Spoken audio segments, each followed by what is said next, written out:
গুরু ভাই এবং গুরু বোন এবং আমার পূজনীয় দাদা বোন এবং ভাই বোনেরা সবাইকে আমি আমার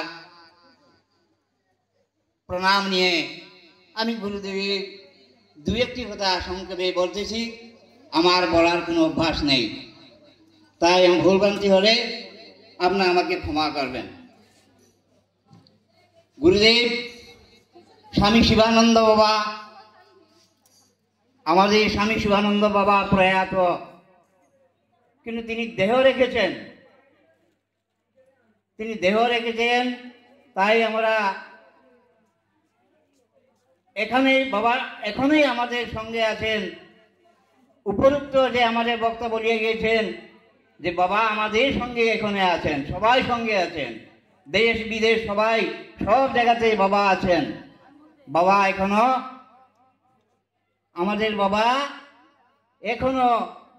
আমাদের সঙ্গে আছেন। তাই বলে আমাদের আজকে যে এইখানে আমরা এত বড় উৎসব হয়েছে, তেলিয়ামুড়াতে সবাই কত আনন্দ হয়েছে, কত ভালো হয়েছে, আমাদের কত সুন্দর হয়েছে। যাই হোক, সংক্ষিপ্ত আপনি বাবার কথা বলতেছি। আমাদের বাবা 1982-তে শিবসাগরে উনি একটি দশ মহাবিদ্যা কালী পূজা করেছিলেন। এই 10 মহাবিদ্যা কালী পূজাতে তিনি যখন কালী পূজা হয়েছিল তখন সেখানকার একটা লোক বাবাকে বলল, কোথা থেকে এসছে একজন ভণ্ড, ওনাকে আমি ছাড়ব না। ওই বলে যে ওখানে কিছু লোক ছিল, সেই লোকরা বলল যে ওকে মারো, ওকে ধরো। বাবা বললেন সেটা করো না, সেটা করলে কোন দরকার নেই।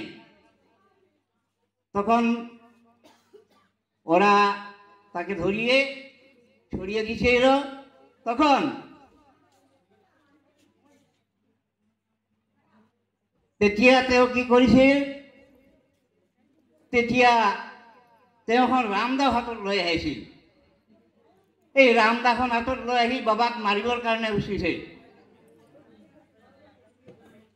তেতিয়া সি কি কৰিলে, সেই ৰামদাখন লৈ সি গুচি গ'ল তেখেতৰ ঘৰত। গুচি গৈ নিজে তাৰ ডিঙিটো সি নিজে কাটি পেলালে, নিজে তাৰ ডিঙিটো সি কাটি পেলালে।